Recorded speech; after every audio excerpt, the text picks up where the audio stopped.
우리 다 같이 에베소서 5장 15절 말씀 같이 한번 보겠습니다.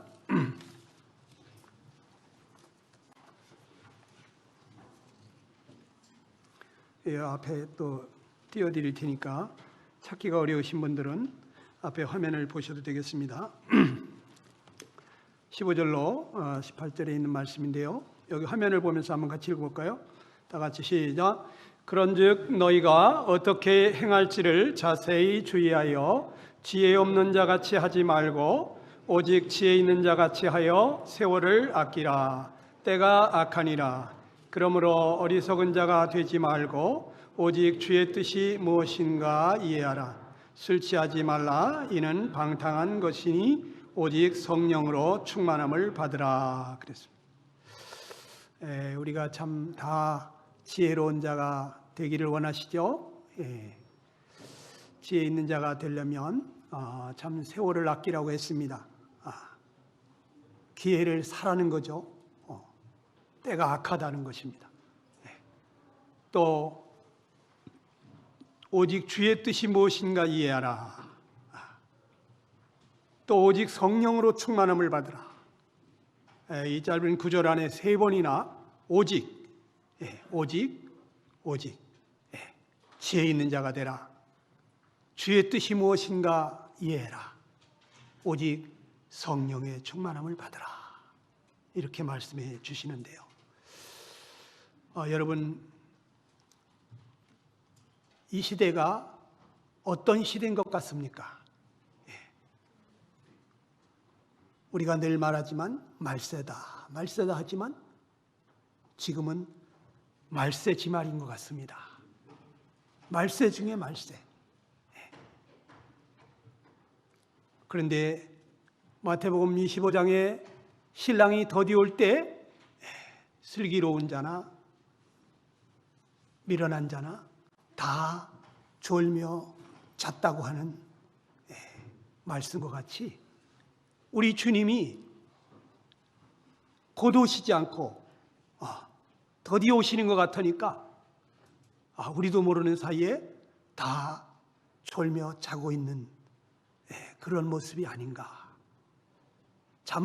영적인 잠을 깨기가 정말 어려운 그러한 지금 시기에 우리가 있지 않나 이런 생각이 됩니다.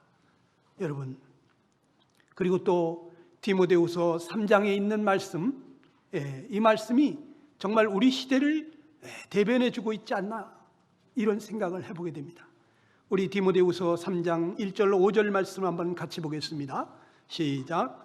너는 이것을 알라. 말세에 고통하는 때가 이르러 사람들이 자기를 사랑하며 돈을 사랑하며 자랑하며 교만하며 비방하며 부모를 거역하며 감사하지 아니하며 거룩하지 아니하며 무정하며 원통함을 풀지 아니하며 모함하며 절제하지 못하며 사나우며 선한 것을 좋아하지 아니하며 배신하며 조급하며 자만하며 쾌락을 사랑하기를 하나님 사랑하는 것보다 더하며 경건의 모양은 있으나 경건의 능력은 부인하는 자니 이 같은 자들에게서 내가 돌아서라 그랬습니다.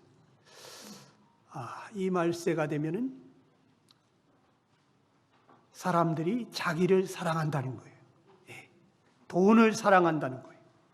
하나님보다 쾌락을 더 사랑한다는 거예요.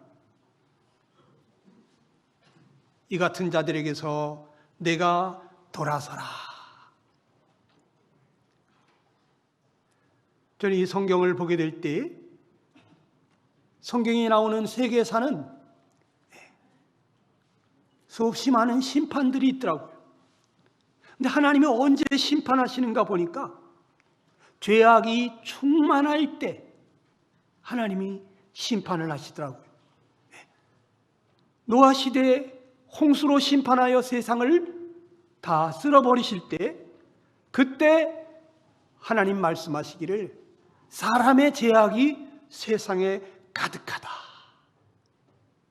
그 마음으로 생각하는 모든 계획이 항상 악할 뿐임을 보셨다. 그 마음 씀씀이가 생각하는 거나 계획하는 것이나 항상 악하다. 죄악이 가득했다. 더 이상 소망이 없다는 거죠. 그래서 하나님이 세상을 물로 쓸어버리시는 이러한 심판을 하셨는데, 그 이후에 또 보니까 소돔과 고모라를 하나님께서 불로 멸망하실 때, 그때 여호와께서 이르시되 소돔과 고모라에 대한 부르짖음이 크고 그 죄악이 심히 무겁다.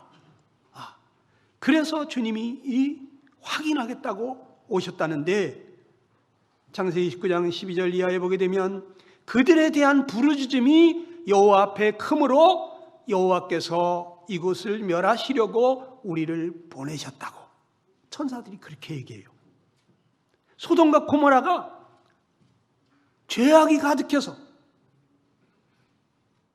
하나님 앞에 부르짖는 사람들이 있더라는 거죠. 너무 힘들어서.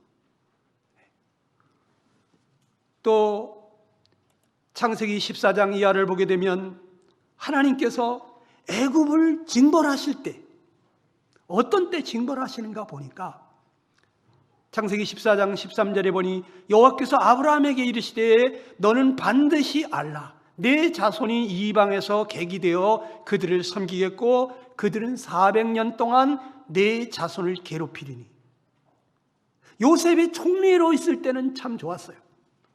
근데 요셉이 죽고 나서 그 다음에 왕들이 이스라엘 백성들을 괴롭히기 시작하는데 400년간을 괴롭히는 거예요.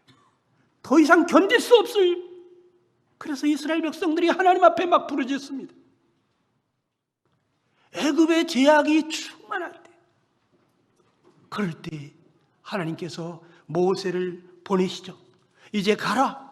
이스라엘 자손의 부르짖음이 내게 달하고 애굽 사람이 그들을 괴롭히는 학대도 내가 보았으니 이제 내가 너를 바로에게 보내어 너에게 내 백성 이스라엘 자손을 애굽에서 인도해내게 하리라. 이스라엘 자손의 부르짖음이 하늘에 상달이 됐다는 거예요. 너무 괴로워서 그 학대를 이기지 못해서. 애굽이 이렇게 강팍하고 하늘 무서운 줄 모르고 죄악으로 가득할 때 하나님은 애굽을 징벌하시되 애굽의 왕자까지 죽게 하고 장자들을 다 죽이고 이스라엘을 쫓아오는 그들을 홍해바다에다가 수장을 시켜버렸습니다. 그러면서 하나님은 창세기 14장 16절에 이런 말씀을 합니다. 내 자손은 4대 만에 이 땅으로 돌아올 거다. 왜냐? 아모리 족속의 죄악이 아직은 가득 차지 아니었기 때문이다.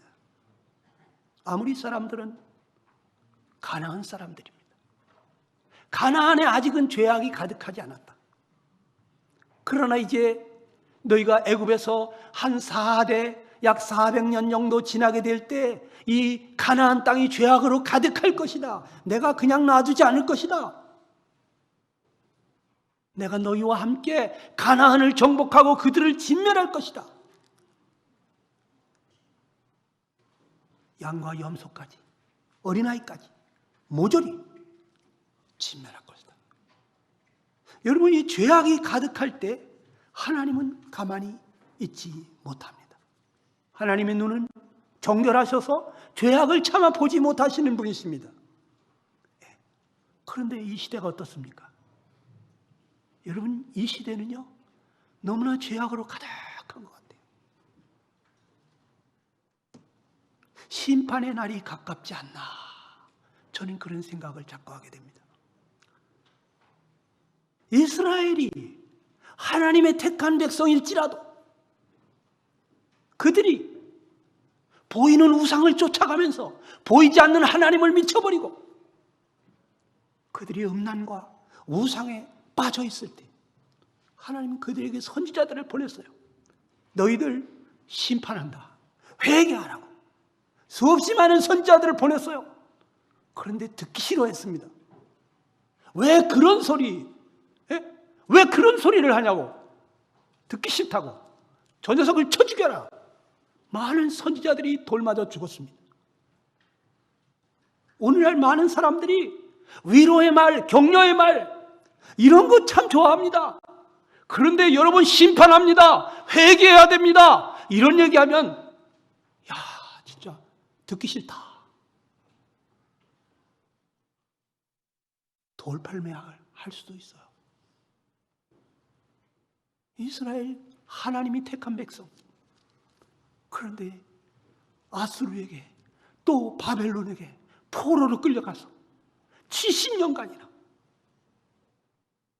종살이했습니다. 하나님의 백성들인데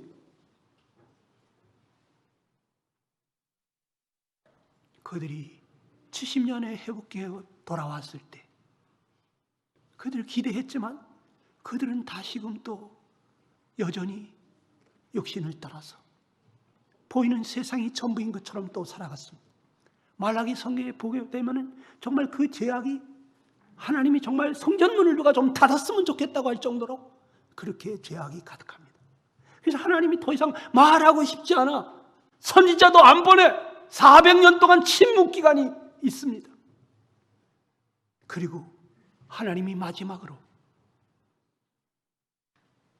하나님이 자기 아들을 보내셨습니다. 그런데 이 아들까지도 십자가에 못 박아 죽였어요. 그리고 하나님은 이스라엘 백성들 완전히 산산이 흩어버렸습니다. 무려 2000년 동안 나라 없이 산산이 짓밟혔습니다.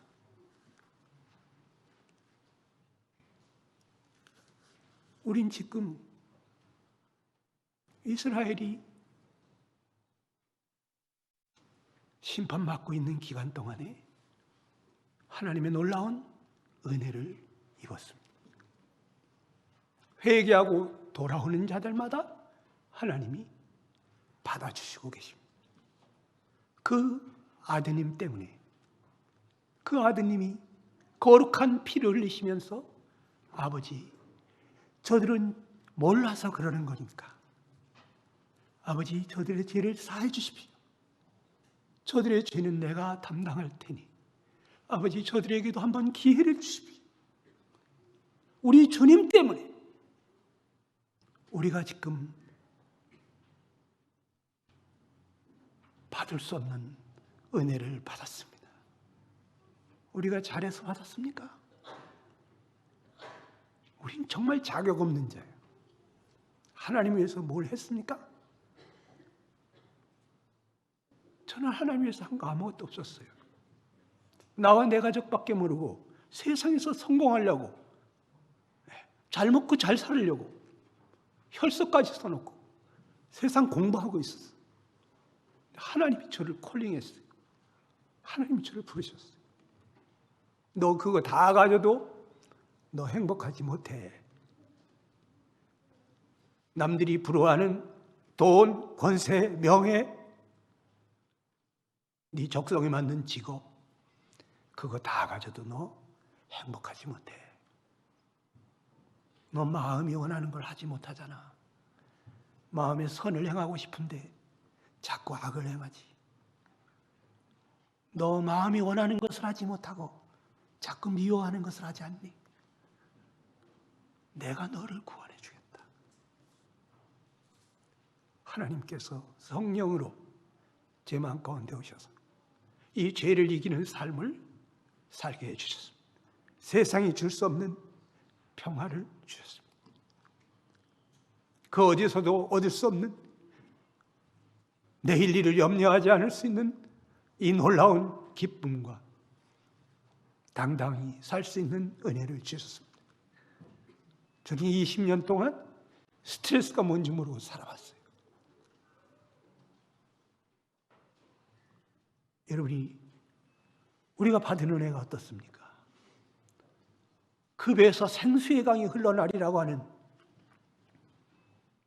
세상이 줄 수 없는 평화를 주신다고, 기쁨으로 충만케 해주신다고, 넉넉히 이기게 해주시겠다고, 어떤 환난이나 위험이나 적신이나 그 누구도 너희를 어떻게 할 수 없다. 내가 세상을 이겼다. 내가 너와 함께한다. 넌 내일 일을 염려하지 마라. 내일도 내가 너와 함께할 것이다. 여러분, 하나님이 왜 이스라엘 택했습니까? 하나님께서 거룩한 나라 만들려고, 제사장 나라 만들려고, 하나님이 그들과 함께 하시면서 온 세상에 이방의 빛이 되게 하시려고, 하나님이 택한 백성, 하나님과 함께하는 백성, 하나님의 말씀을 순종하는 백성들에게 어떠한 은혜가 베풀어지는지를 온 세상이 볼 수 있게 되기를 원했어요. 그런데 그들은 거룩을 상실했습니다. 빛을 잃었습니다. 하늘과 땅 사이의 통로가 되어야 될 이 제사장 같은 그들이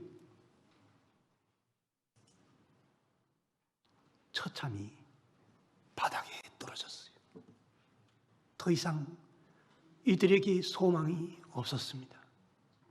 하나님이 이스라엘을 심판할 수밖에 없었어요. 그런데 우리는 어떻습니까? 우리도 자고하지 말라는 거예요.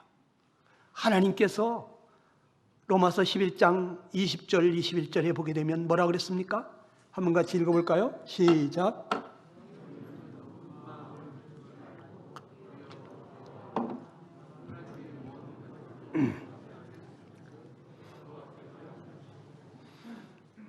너희는 높은 마음을 품지 말라는 거예요. 도리어 두려워하라는 거예요. 하나님이 원가지들도 아끼지 아니했는데 너희일까 보냐. 이스라엘 선민도 하나님이 치셨는데 너희도 얼마든지 심판받을 줄 알고 하나님 두려운 줄 알고 높은 데 마음을 두지 마라. 겸허하게 살아라는 것입니다. 지난주에 우리 형제님 통해서 말씀을 들으니까 이 촛대를 옮기는 것이 정말 무서운 일이라고 말씀하시더라고요. 하나님이 세우신 교회, 하나님이 함께하지 않는다. 이건 교회가 아니죠. 사람들의 모임일 뿐이죠. 그런데 우리도 정신 차리지 않으면 이스라엘처럼 이스라엘이 하나님을 사랑하고 하나님을 첫째로 두어야 되는데 그들이 왜 심판받고 멸망됐습니까? 그들이 우상을 섬긴 거예요. 하나님보다 더 사랑하고 더 의지하고 더 쫓아가는 보이는 우상을 둔 거예요. 오늘날 우상은 여러분 무엇이라고 생각하십니까? 골로새 3장 5절에는 탐심이 우상이라 했어요. 탐심. 모든 우상 숭배는 탐심에서 나오는 것입니다. 네. 신에게 가서 빌 때 뭐라고 빕니까? 신이시여, 우리 집안 잘 되게 해주십시오. 우리 자손들 잘 되게 해주십시오. 우리 사업을 좀 잘 되게 해주십시오. 이 다 탐심입니다. 우리가 우상을 만들어 놓지 않지만 우리 마음에 하나님보다 더 의지하고 더 쫓아가고 있는 것이 있다면 그게 바로 우상이에요. 오늘날 우상은 자신입니다. 하나님이 신이 아니고 자기가 신인 것입니다. 자기를 섬기는 것입니다. 하나님을 위하지 아니하고 자기를 위하는 것입니다. 하나님의 영광을 구하는 것이 아니라 자기 영광을 구하는 것입니다. 여러분, 그래서 자기를 사랑하고 돈을 사랑하고 쾌락을 사랑하되 하나님 사랑하는 것보다 더한다는 것입니다. 그런데 여기 사탄 마귀의 미혹과 간사한 그 역사가 있습니다. 우리 성도들에게도, 여러분에게도 사탄 마귀가 역사하고 있어요. 에덴 동산에 왔던 그 사탄 마귀가 네가 하나님 되라, 하나님 위하지 말고 너를 위해라, 네가 주인이다, 그랬던 그 사탄 마귀가 지금 우리에게 그러는 것입니다. 네 인생은 네 거야, 네가 주인이야.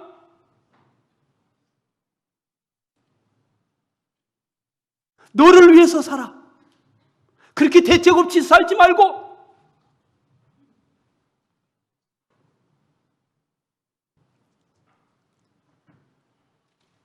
네 인생은 네가 개척해 나가라는 거예요.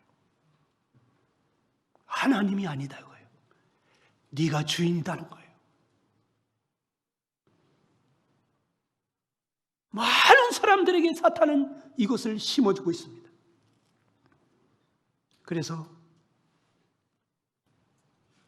하나님은 저 우주 바깥으로 밀쳐내버리고 이 세상은 우리가 주인이야. 하나님이 왜 관여해? 성경이 뭐 필요 있어?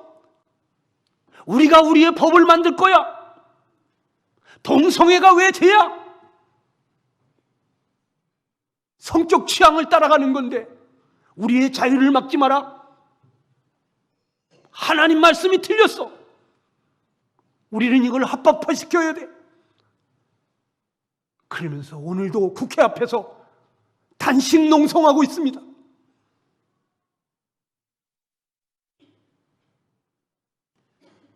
세상이 이렇게 됐습니다.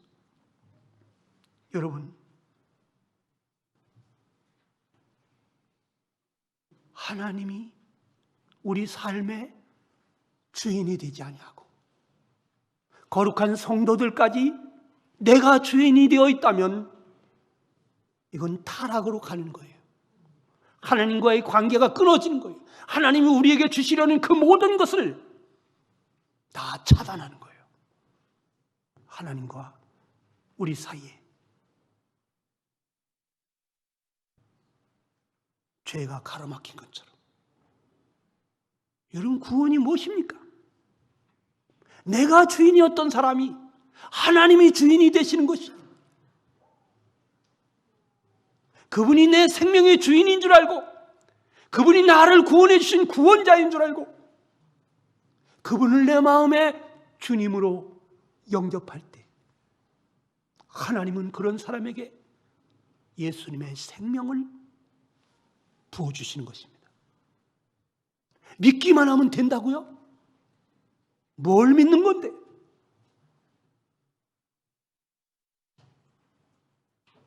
그분이 날 위해서 목숨까지 주실 정도로 나를 사랑했다면 그분에게 내 생애를 다 맡겨도 되겠구나.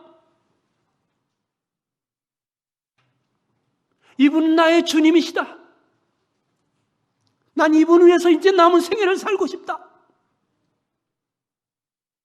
그분께 자기를 드리지 않는 사람, 정말 그 믿음을 구원받은 믿음이라고 할 수 있을까? 성령이 임하셨나요? 성령이 임하지 않았는데도 믿는다고?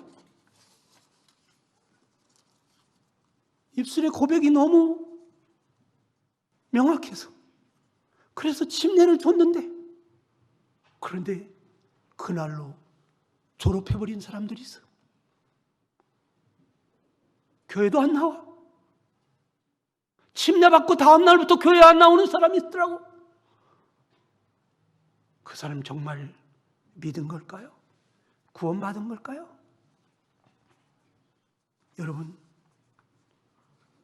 우리가 하나님과 함께 할 때 우리는 아무 부족함이 없습니다. 에덴 동산에서 범죄하기 전에 아담과 이브는 아무 근심 걱정이 없었어요. 왜? 하나님이 함께 하시니까. 하나님이 우리와 함께 하시면, 그분이 나의 목자가 되어 있을 때 그분과 함께 동행하는 걸음은 아무 부족을 모르는 것입니다. 우리가 하나님을 믿는데 뭔가 답답하고 늘 근심 걱정이 있고, 그렇다면 지금 내가 잘못 가고 있는 거예요. 지금 세상은 주님이 이 세상을 심판하고 싶어하는 그러한 시대라고 저는 생각합니다. 이 시대는 정말 부끄러움을 모르는 시대가 된 것 같아요. 하나님을 기억 바깥에, 생각 바깥에, 멀리 멀리 우주 바깥으로 밀어내버렸어요. 거짓이 세상을 장악하고 있어요. 무엇이 진실인지를 알 수 없어요. 온통 세상에 가짜 뉴스가 판치고 있어요. 양심을 따라 살고자 양심을 선언하는 그런 사람들이 왕따를 당하는 그런 시대가 되어버렸어요. 국민을 위하라고 뽑아놓은 위정자들이 국민을 위하는 것이 아니라 자기들의 안위만을 위하는 그런 시대가 되어버렸어요. 자기들을 위해서 법을 만드는 그러한 시대가 되어버렸어요. 국민을 위하지 않아요. 자기에게 불리하면 양심의 소리를 듣지 않고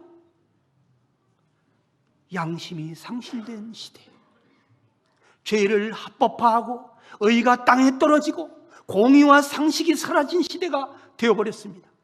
들키지만 않으면 얼굴 뻔뻔히 드러내놓고 큰 소리치고 다니는 이러한 위선자들이 가득한 시대가 되어버렸어요. 자기들에게 이로운 쪽으로 매스컴을 만들고 국민을 바보 만드는, 새로운 사실을 알리는 것이 나는 뉴스인 줄 알았어요. 그런데 어느 날부터 뉴스는 그런 게 아니더라고. 뉴스 공장이 있더라고요. 뉴스를 만들어내. 세상이 이상해졌습니다. 하늘 무서운 줄 모르고 사람 중심으로, 인본주의로 이상하게 되어버렸습니다. 하나님 두려운 줄 모르면 이 세상은 망합니다. 이 시대에 하나님의 심판이 임박한 그런 시대라고 저는 생각합니다. 우리 주님이 오실 때 어떤 때 온다고 그랬습니까? 누가복음 17장 27절 이하를 보게 되면 우리 한번 같이 읽어봅시다. 시작. 노아가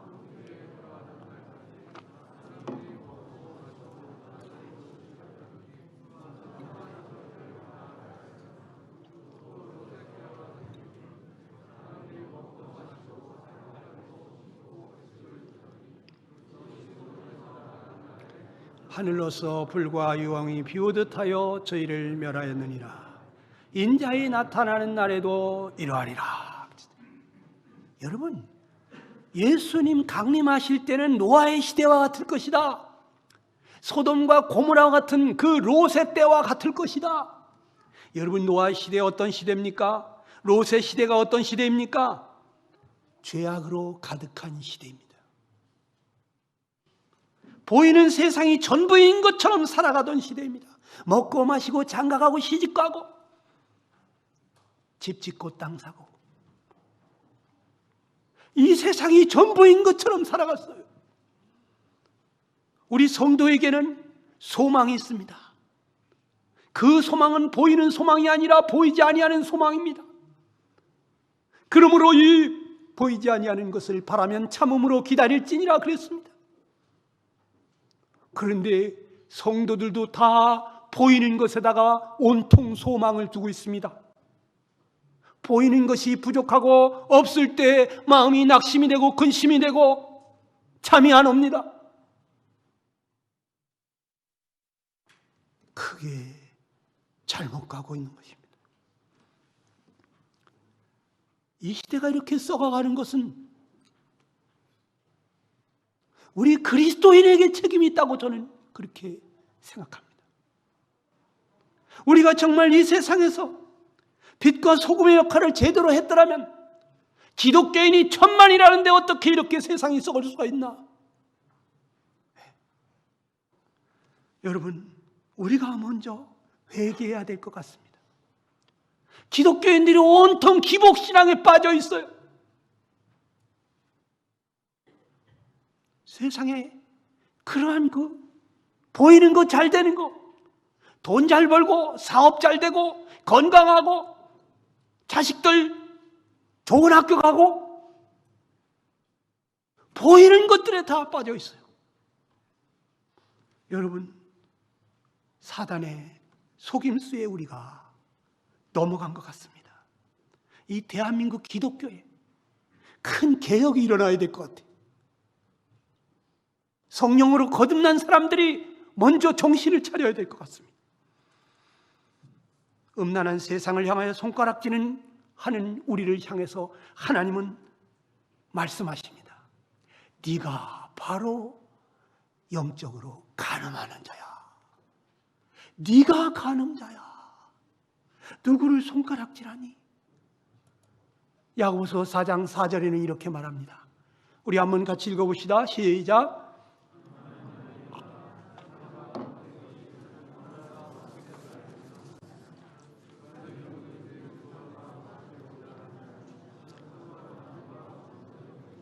로마서 8장 7절도 한번 같이 읽겠습니다. 시작. 육신의 생각은 하나님과 원수가 되나니 이는 하나님의 법에 굴복하지 아니할 뿐 아니라 할 수도 없음이니라. 그랬어요. 여러분, 간음하는 게 뭐냐? 우리가 세상 사랑하는 거, 세상하고 친하게 지내는 거, 하루 종일 세상 생각만 하고 우리의 마음과 생각과 시간이 온통 거기에 다 빠져 있는 거, 이게 지금 간음하고 있는 거라는 거예요. 하나님과 지금 원수 맺고 있는 거라는 거예요.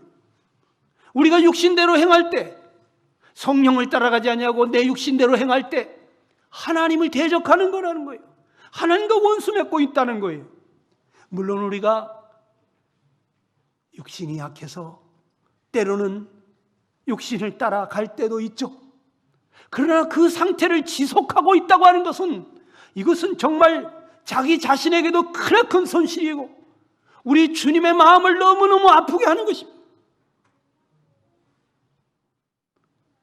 우리 성도들이 오뚜기처럼, 자빠졌다가도 곧바로 일어나는 오뚜기처럼 우리의 마음에 평안이 없을 때, 기쁨이 없을 때 곧바로 주님 앞에 무릎을 꿇고, 주님, 내 마음에 왜 갑자기 평안이 없습니까?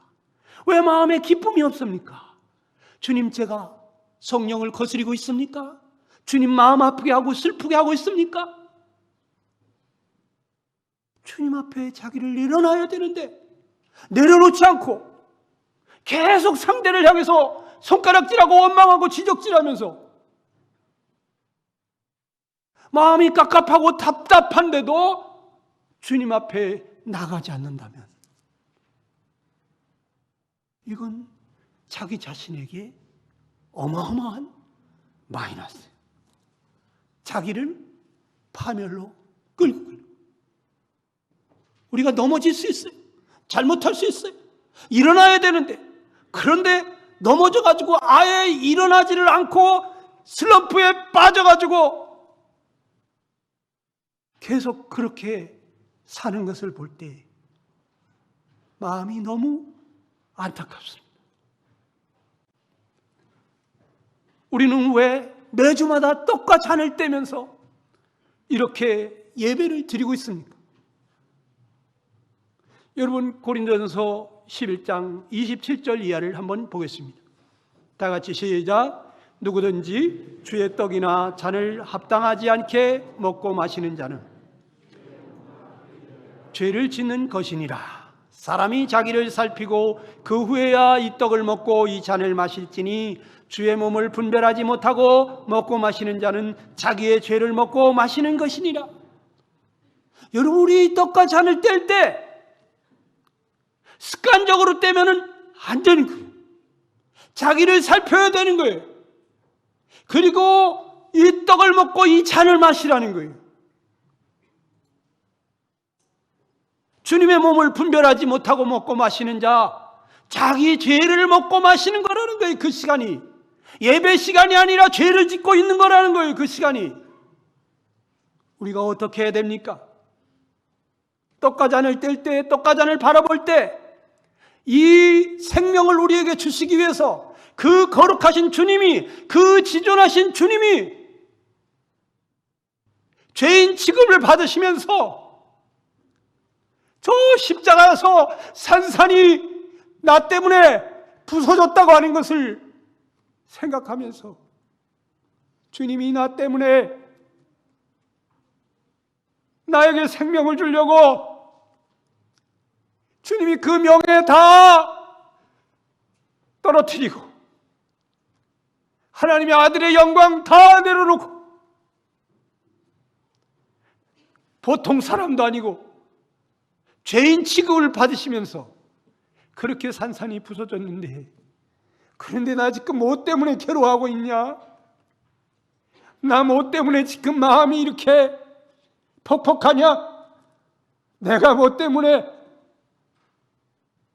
주님 죄송합니다. 다 내려놓겠어요.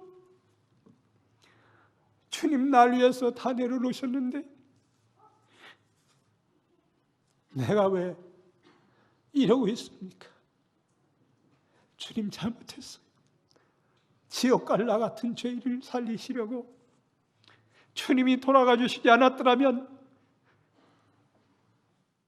저는 지옥 밑근형에 떨어질 인간입니다. 주님 감사합니다. 주님은 제 생명이시고 저의 전부가 되십니다. 주님 아니면 저는 아무것도 아니에요. 주님이 제 삶의 주인이 되십시오. 우리 자신을 살피면서 이 떡을 떼야 되는 거 아닙니까? 그런데 왜 예배를 드리고 돌아가면서도 여전히 얼굴이 밝지가 않고, 왜 여전히 근심이 있고, 왜 여전히 싸우는 겁니까? 우리가 예배를 제대로 드리게 되면 용서하지 못할 사람이 어디 있습니까? 주님이 나 같은 자도 용서했는데 참지 못할 일이 무엇이 있습니까? 주님이 날 위해서 그 고난도 참으셨는데, 주님이 나 같은 자도 용납하셨는데 내가 용납하지 못할 사람이 어디 있습니까?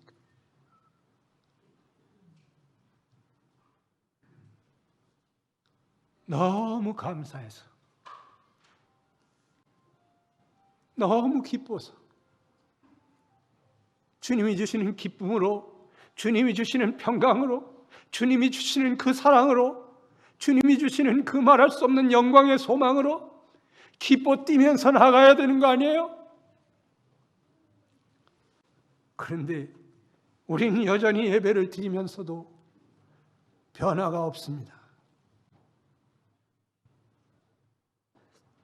잘못돼도 우리가 크게 잘못된 거 아닙니까? 성경에 주님이 약속하신 그러한 생명을 얻되 더 풍성히 얻는 축복, 그 배에서 생수의 강이 흘러나는 이러한 평화가 강물처럼 흐르는 이러한 샘솟는 기쁨, 이런 것이 우리에게 있으려면 성령님이 우리의 마음을 관통하시도록, 성령께서 우리 마음을 다스리시도록 성령의 충만함을 받아야 됩니다. 술 취하지 말고, 이는 방탕함이니 성령의 충만을 받으라. 지혜로운 자가 되라. 어리석은 자가 되지 말고. 여러분, 포도나무에서 포도 열매가 맺히는 것은 너무나 자연스러운 일입니다. 성도에게서 성령의 열매가 맺히는 것은 너무나 자연스러운 것입니다. 그런데 왜 그게 안 될까?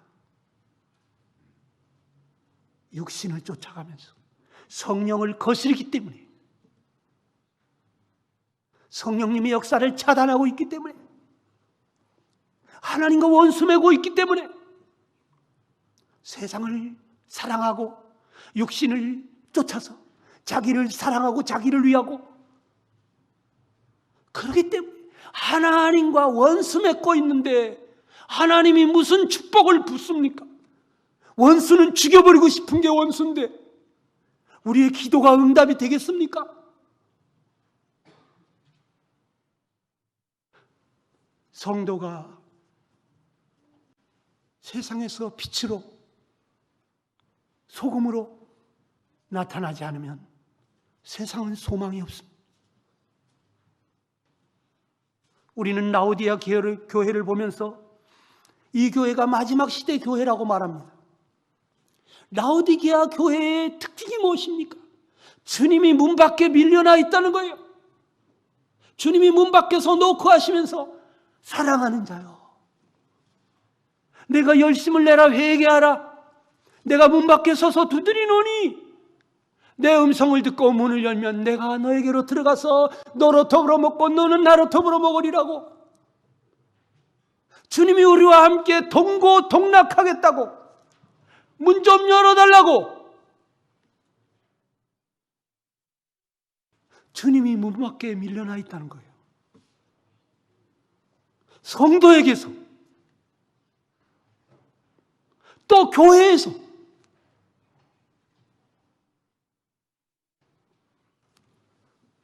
우리가 주인이 되어서 살게 될 때, 여러분, 우리는 이제 아무 만족을 모르게 되는 거예요.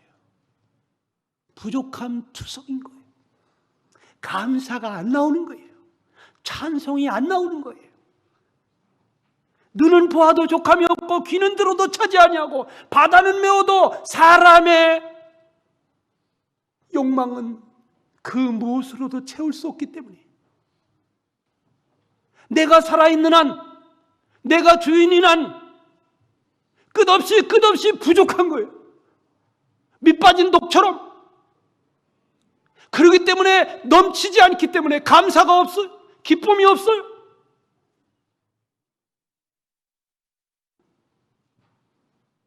주님은 우리가 이렇게 비참하게 살기를 원치 않으십니다.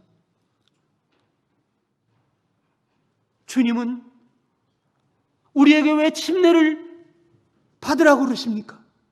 너는 나와 함께 죽었다. 너는 나와 함께 장사됐다. 이제는 네가 사는 게 아니라 내가 사는 거야. 새 생명으로 살게 하시려고, 주님의 모든 것으로 우리를 살게 하시려고, 주님의 거룩으로, 주님의 능력으로, 주님의 사랑으로, 주님의 기쁨으로, 그 평화로, 주님의 모든 것으로 우리를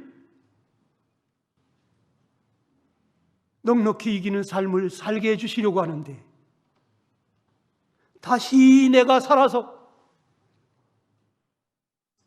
주님이 십자가에 죽었지 언제 내가 죽었나? 나는 여기 이렇게 살아있는데.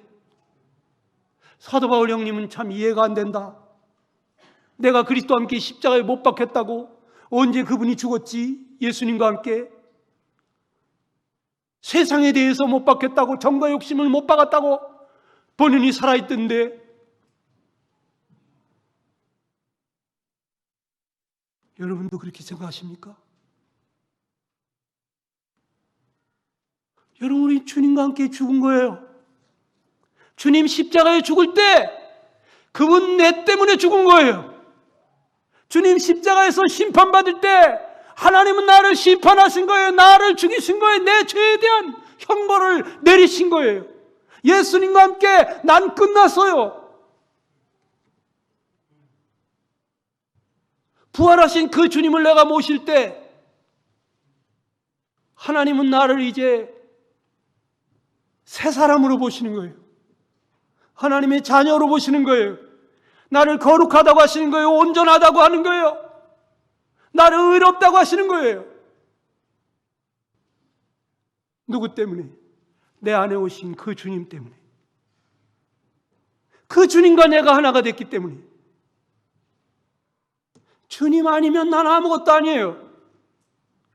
하나님 보실 때 우리 주님을 제껴놓는 건요, 하나님 볼 때 참 섭섭한 거예요. 우리 아들을 옆집에 심부름 보냈는데 그 추운 날 문 열어보더니 야 춥다, 문 닫아라, 너 누구냐, 얼른 가라. 이렇게 문전박대했다면 그 사람은 얼마나 믿겠어요.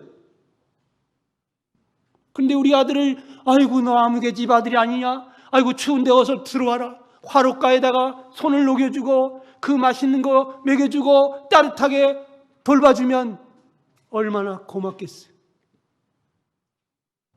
하나님이 그 아들을 보내셨는데 그 아들을 우리가 어떻게 대하느냐, 문전박대하고 있느냐, 그분을 내가 정말 지극정성으로 사랑으로 환대하고 섬기고 있느냐. 하나님 나를 보시면서 때로는 너무너무 기뻐하시고 감사하게 생각하고, 때로는 내가 그 주님을 문 밖에 밀어넣고 내 고집대로 내 생각대로 살아갈 때 하나님의 사랑하는 아들, 기뻐하는 아들을 문전박대한 나를 너무나 섭섭해 하십니다. 마음 아파하십니다. 지금은 우리가 신랑 맞을 준비할 때가 된 것 같아요. 우리 신랑 되신 주님께서 우리가 영원히 살 거처를 예비하러 가신다고 가셔서 들어가는 길바닥을 유리같이 맑게 빛나는 정금으로 깔아놨다고 그랬어요. 여러분, 그 아름답고 행복한 나라를 준비해놓고 주님이 오셨을 때 우리가 영적인 간음하는 자로 나타나게 될 때 얼마나 부끄럽겠습니까? 주님은 날 너무너무 사랑하셔서 나를 데리러 오셨는데, 그런데 주님 앞에 내가 주님을 사모하고 고대하는 것이 아니라, 주님 맞을 준비하고 있는 것이 아니라 영적인 간음자가 되어 있습니다. 얼마나 마음이 아프실까요? 여러분, 우리는 이제 곧 영원한 처소로 이사갈 것을 생각하면서 살아야 됩니다. 여러분, 이사갈 때 뭘 가져갑니까? 그 살 새 집에서 꼭 필요한 것만 가져갑니다.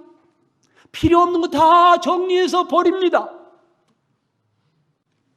저희 집도 9월 달에 이사를 가게 됐습니다. 그리고 요즘 저희 집사람 맨날 정리하고 있습니다. 집안이 아주 그냥 텅텅 비었습니다. 맨날 당근마켓에다가 이거 무료입니다, 이거는 3,000원만 내세요, 뭐 이러면서 다 내놓고 있습니다. 저도 책을 갖다가 반으로 줄이라고 많이 줄였어요. 여러분, 우리 주님 나라에 갈 때 거기 뭘 가지고 갈까요? 시편 기자는 119편 56절에 이렇게 말합니다. 다 같이 읽어봅시다. 시작. 내 소유는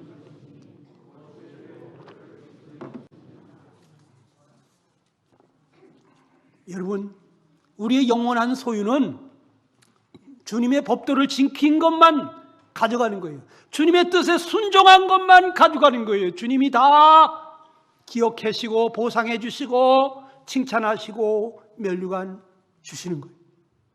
주님이 계시록 22장에 마지막 장에서 이렇게 말합니다. 보라, 내가 속히 오리니 내가 줄 상이 내게 있어서 각 사람에게 그의 일한 대로 갚아주리라.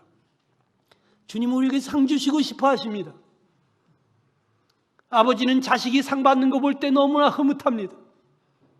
하나님은 여러분들이 상 받는 걸 정말 보고 싶어 하십니다. 우리가 주님 뜻에 순종하면서 사는 것, 각 사람이 그 일한 대로 갚아주실 것입니다. 여러분, 그날 다른 사람들 다 상 받는데 박수만 치고 있을 수는 없잖아요. 그렇죠? 우리는 곧 이사갈 저처럼 그렇게 살아야 되겠다는 생각을 합니다. 여러분, 우리가 어떤 사람입니까? 빌립보서 3장 20절에 보게 되니까 우리의 시민권이 하늘에 있다 그랬어요. 이게 무슨 뜻입니까? 여러분, 우리 미국 대사가 이 한국에 와 있다 생각해 보세요. 그 사람은 여기에 있는 동안에 미국을 위해서, 그 나라를 위해서 열심히 일할 거예요. 그 임무가 끝나는 날 그는 본국으로 돌아갈 것입니다. 거기서 그는 상을 받고 또는 징계를 받고 그가 행한 일에 대한 상벌이 있을 것입니다. 우리도 마찬가지입니다. 우린 조금 있다가 우리나라로 가야 됩니다. 우리나라 어디? 하늘에 있어요. 우리에게 지금 그러면 무슨 임무를 주셨습니까? 여기 고린도후서 5장 18절 이하에 보게 되면 우리에게 화목하게 하는 직책을 주셨다 그랬어요. 화목하게 하는 말씀을 우리에게 부탁하셨다 그랬어요. 우리를 그리스도 대사라고, 사신이라고 말하고 있습니다. 우리는 주님의 사신이 되어 이 땅에 살고 있는 거예요. 주님이 우리의 몸을 통해서 온 세상 사람들을 하나님과 화목하게 하는 통로로, 도구로 우리를 쓰시겠다는 거예요. 우리는 이 임무가 끝나는 날 우리 본향으로 들어가서 거기서 우리는 상을 받을 것입니다. 또 어떤 사람은 불 가운데서 나온 것 같이 그렇게 부끄럽게 나타날 수도 있습니다. 사도 바울은 자기가 이 땅에 존재하는 이유를 이렇게 말합니다. 사도행전 20장 24절 시작. 내가 달려갈 길과 주 예수께 받은 사명 곧 하나님의 은혜의 복음을 증언하는 일을 마치려 하면은 나의 생명조차 조금 더 귀한 것으로 여기지 아니하노라 그랬어요. 사도 바울의 사명, 그가 맡은 바 임무가 뭐냐? 은혜의 복음을 증거하는 거예요. 이 복음 증거하다가 죽어도 나는 여한이 없다는 거예요. 생명을 걸었어요. 그래서 이 사도 바울은 어떻게 살았습니까? 내가 복음을 전할지라도 자랑할 것이 없으면 내가 부득불할 일임이라. 만일 복음을 전하지 아니하면 내게 화가 있을 것이로다. 내가 내 자유로 이것을 행하면 상을 얻으려니와 내가 자유로 아니한다 할지라도 나는 사명을 받았노라. 여러분, 우리 사람들은 자기가 득되는 일만 하려고 그래요. 근데 사도 바울은 내게 득이 되지 아니할지라도 내가 해야 될 일이 뭐냐? 복음 전하는 일이다.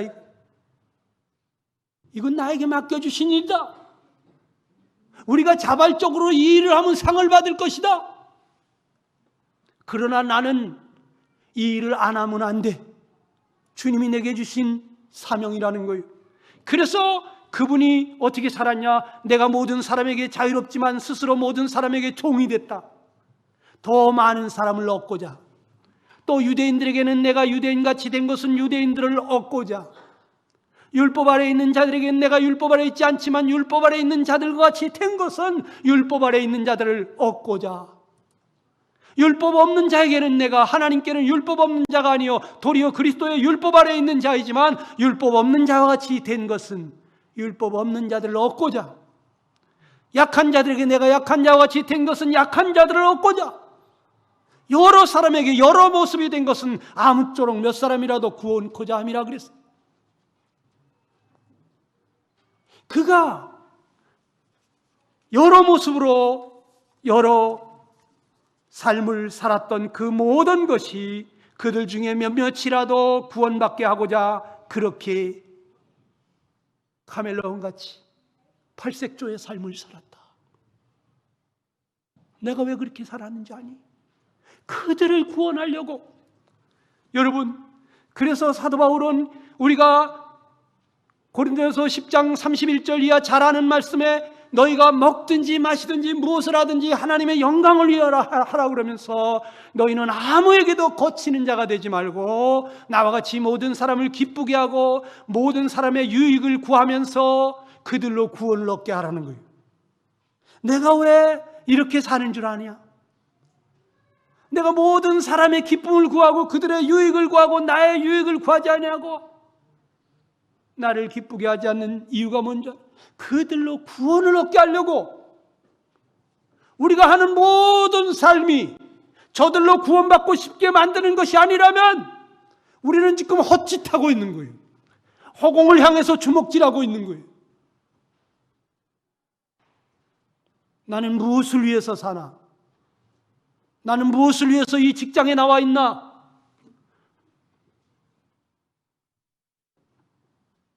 복음을 위해서, 그들을 구원받게 하기 위해서.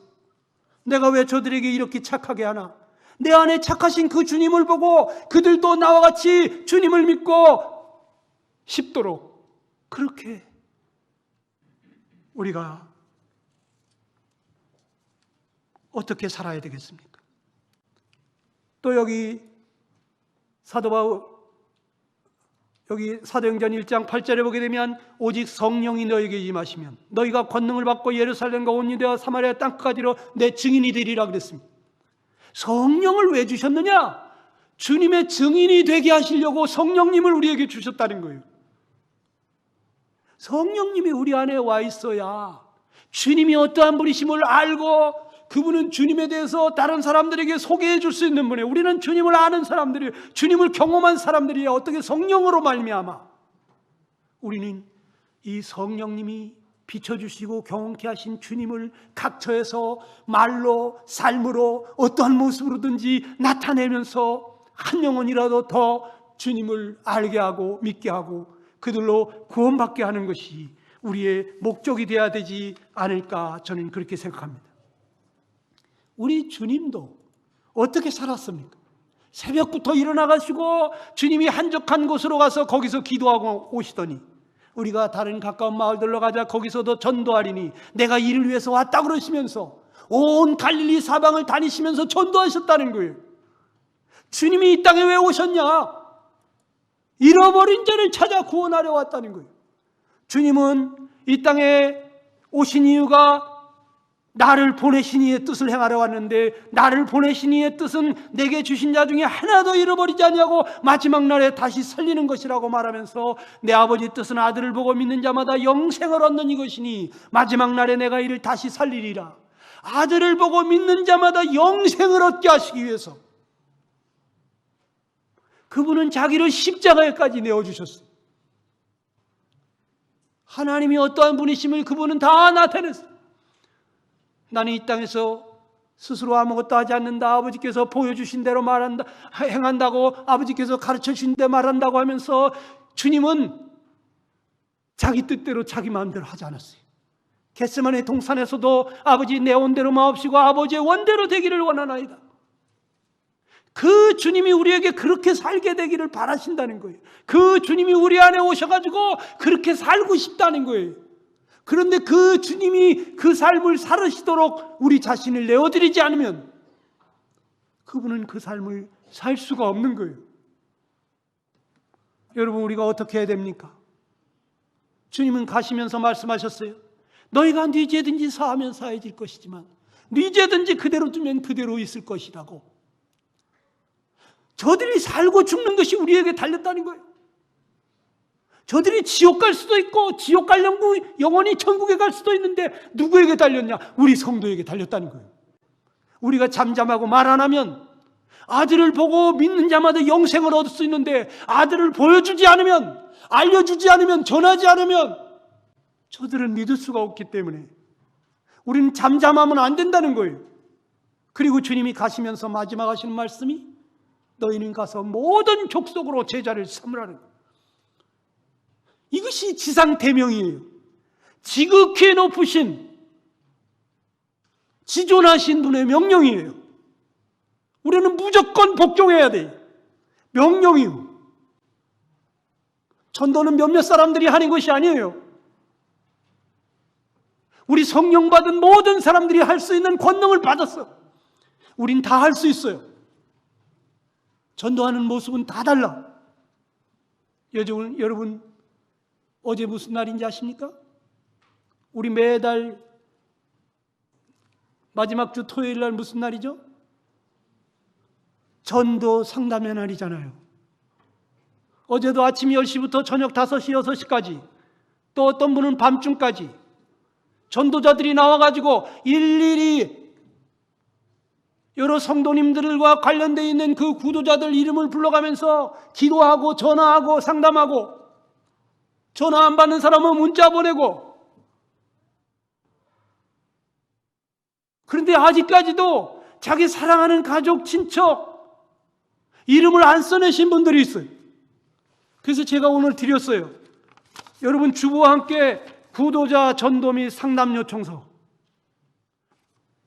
2022년 이 해가 마지막이라면, 이 해가 가기 전에 주님이 이 세상을 심판하시고 우리를 영원히 안전한 지대로 데려가시고 이 세상에 정말 창세 이후로 없었던 그런 끔찍한 심판을 내리신다면, 구원받지 않은 내 가족, 내 친척 이대로 내버려둬도 될까? 이름을 적어서 내세요. 헌금함에 넣으세요. 교회가 기도하고 전도할 겁니다. 내가 전도하기 힘드니까 이 사람 좀 전도해 주십시오 하는 겁니다. 그럼 여러분 뭐 할까요? 여러분도 같이 기도해야 되겠죠? 할 수만 있으면 그 사람을 좀 마음이 열리도록 사랑과 관심과 친절을 베풀면서 안부도 하고 애경사도 챙기고 영상도 보내주고 소책자도 보내주고 때로는 밥도 사주고, 여러분이 할 일을 하세요. 교회는 또 여러분이 못하는 전도를 도와줄 거니까. 교회의 사명이 무엇입니까? 우리가 존재하는 이유가 무엇입니까? 영혼들 구령하는 일 안 한다면 우리가 이 땅에 살 이유가 있을까요? 저는 없다고 봐요. 주님이 그렇게 말씀하시니까. 기도합시다. 이 시간에 기도할 때 여러분 마음속으로 2022년도 이 해가 마지막이라면 나는 누구를 데리고 갈까? 누구를 주님 나라로 전도해 갈까? 내가 전도하지 못하면 인도라도 해야지, 기도라도 해야지. 한 사람을 떠올리시기 바랍니다. 한 사람을 이 시간에 떠올리시고 이 사람을 위해서 난 날마다 기도하기로 작정하시기 바랍니다. 그를 구원받기까지 2022년 이 한 해 내 십자가를 지고 주님이 하라는 대로 순종하겠습니다. 여러분 각자가 주님 앞에 기도하시고, 그리고 써내시고, 그래서 주님을 영화롭게 하는 그러한 한 해가 되기를 간절히 축원합니다.